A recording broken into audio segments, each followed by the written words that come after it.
माढा बसस्थानकातून धाराशिव बारामती बस फेरी सुरू करण्यात आली। वाहक चालक आणि प्रवाशांच्या हस्ते बसचा शुभारंभ झाला। प्रवीण माशिकारे, देविदास चव्हाण, अमोल महाडिक, वाहतूक नियंत्रक बंडू वाघमारे, राजू सय्यद, ज्ञानेश्वर चव्हाण, बाबा मस्के आदींसह प्रवासी उपस्थित होते। धाराशिव बारामती ही बस सकाळी 6 वाजता धाराशिव येथून निघून ही गाडी गौडगाव वैराग माढा मार्गे बारामतीला जाईल। ही गाडी माढा येथे सकाळी 8:30 वाजता येईल। त्यानंतर माढा येथून कुर्डवाडी, टेंभुर्णी, इंदापूर मार्गे बारामतीला जाईल। या बसचा प्रवाशांनी लाभ घेण्याचे आवाहन एसटी महामंडळाकडून करण्यात आले। काय सांगाल, धाराशिव बारामती नवीन बस जी आहे ते माढा बस स्थानकावरून सुरू झाले, नेमका हा गाडीचा कसा असणार आहे क्रम?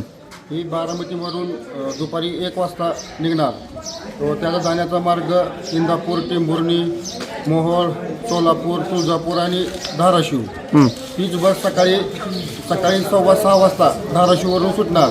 ती बस धाराशिव, गौडगाव, वैराग, माढा, कुर्डवाडी, टेंभुर्णी, इंदापूर, निमगाव जंक्शन, भवानीनगर आणि बारामतीला पोहोचणार। साधारण माड्यातून कशा मार्गे जे आहे ते धाराशिवला गाडी जाणार आहे? माढ्यामधलं का? माढ्यावरून माढा, वैराग, गौडगाव आणि धाराशिव।